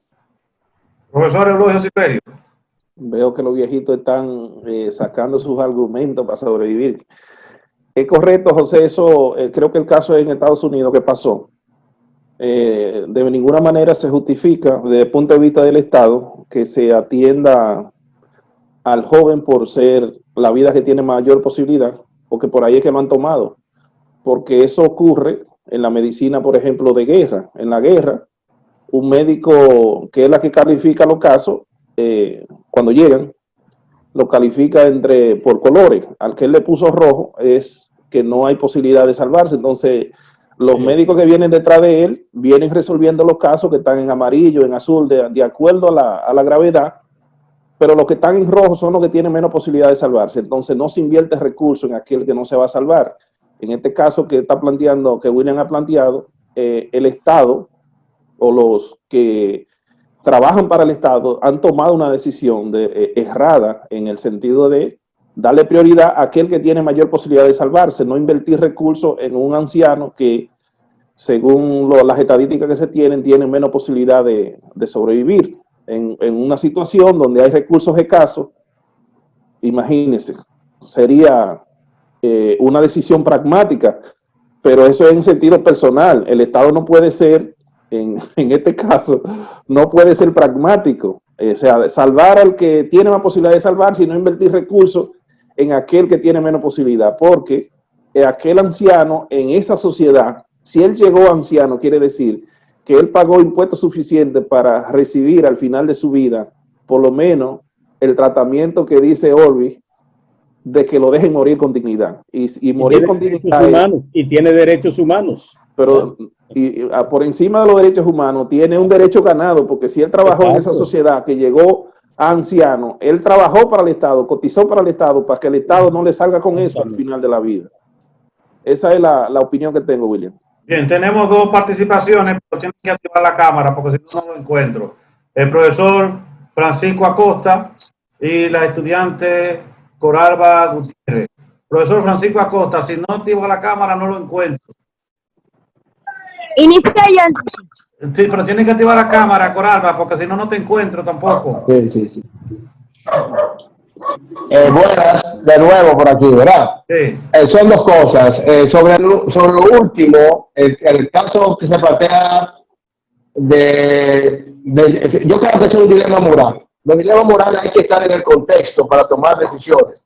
Porque una vida es una vida, no importa que sea joven o que sea viejo. Entonces ahí habría que estar en el caso para tomar decisión. Yo voy a opinar, y es un caso bastante difícil. Yo voy a opinar más bien sobre el caso, uno de los casos primeros que se trató, sobre la propiedad, sobre el derecho a la propiedad intelectual, la propiedad privada de la propiedad intelectual, ¿verdad? Referido precisamente al robo de las señales de Internet. Realmente la propiedad privada, según Rousseau, nace cuando hubo un primer individuo que, tras haber cercado un pedazo de terreno, dice que esto es mío. Y aparecieron gente lo bastante simple como para hacerle caso. Lo mismo pasa con las señales.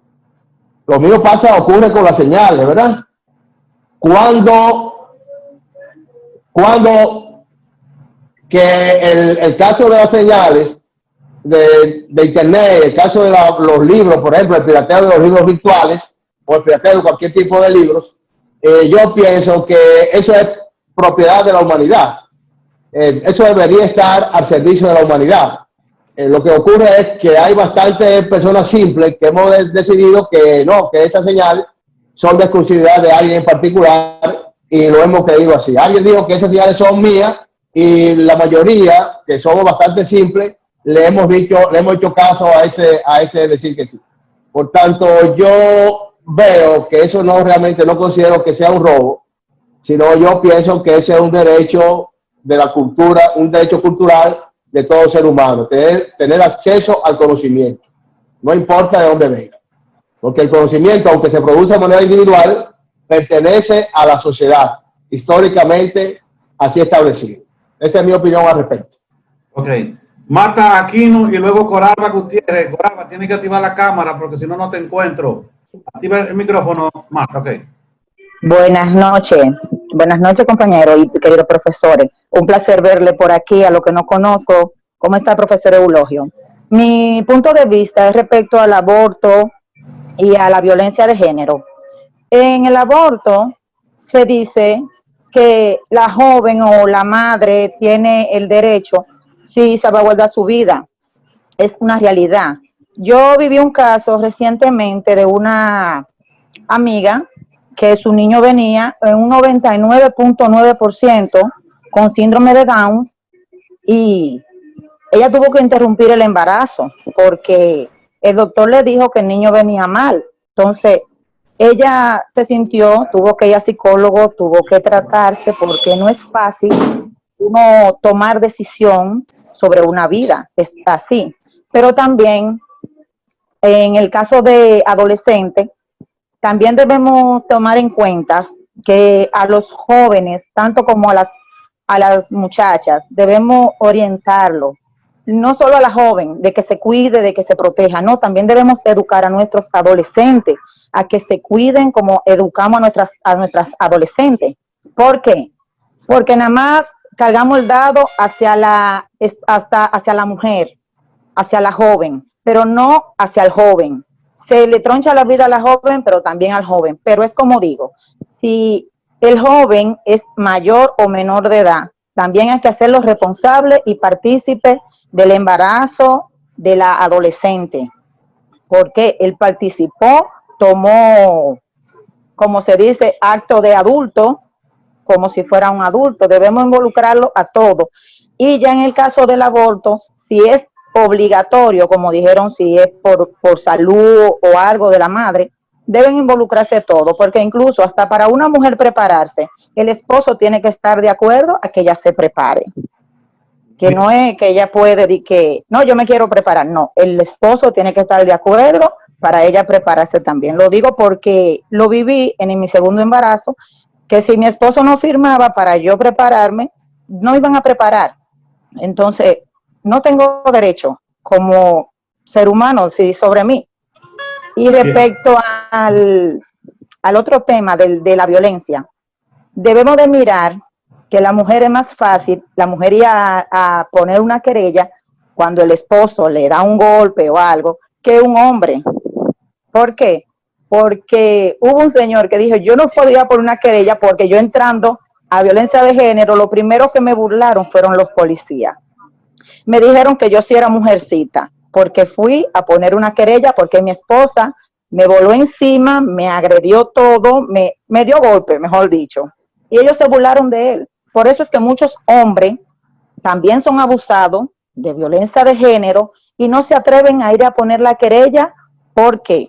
Porque lo burlan las mismas autoridades que están ahí. Muy bien, Marta. Muy bien, Marta. Muy bien, excelente. Vamos a darle entonces la participación a Coralba Gutiérrez para que luego los expositores puedan hacer su comentario. A ver, Coralba. Activen. Ok, yo voy con el caso del anciano y el joven.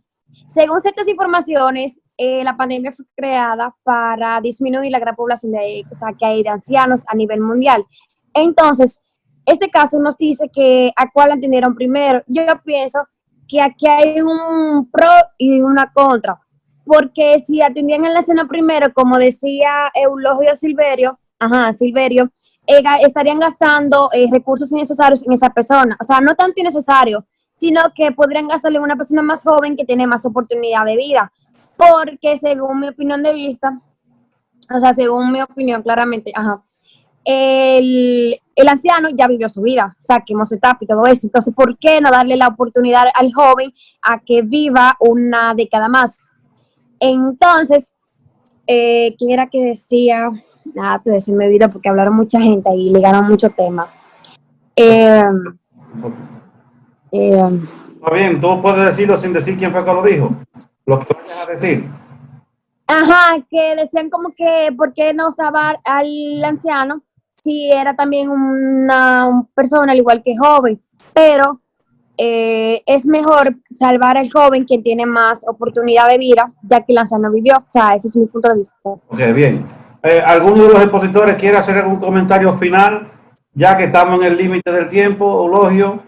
Sí, yo quiero hacer un señalamiento brevísimo. Ajá. Brevísimo, William, brevísimo. Ajá, ajá.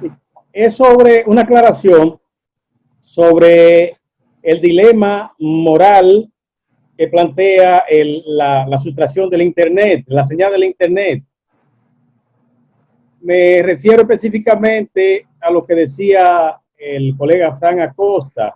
Es decir, lo que estoy planteando no es de una sustracción, de un apoderamiento de la propiedad intelectual. No es que no sea lícito obtener la propiedad intelectual, no, eso es otra cosa.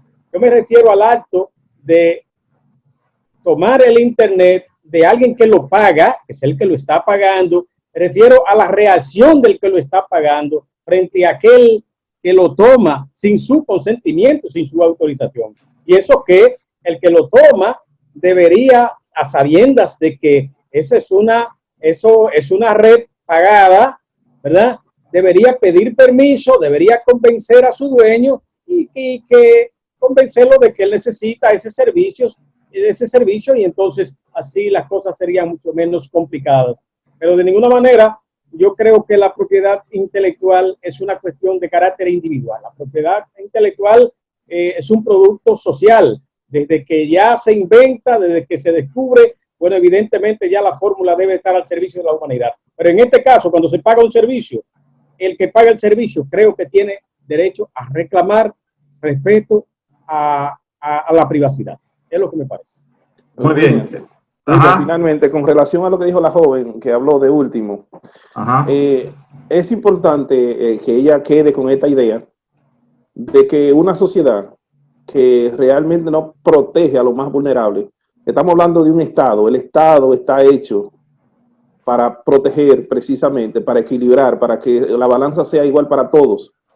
Está bien de que el joven tiene más oportunidad de vivir y el anciano, como usted dice, ha vivido más, pero no se trata de eso, es que el Estado, si no tiene recursos, entonces tiene que crear los recursos para que cada ciudadano reciba las atenciones que necesitan, porque es que el Estado, no es que el anciano tiene un derecho ganado, al igual que el joven, que hay que protegerlo porque es el futuro, pero el anciano con su trabajo generó para el Estado recursos suficientes para que al final de su vida a él se le deje morir con la dignidad que merece. Y la dignidad que merece es que no muera sufriendo.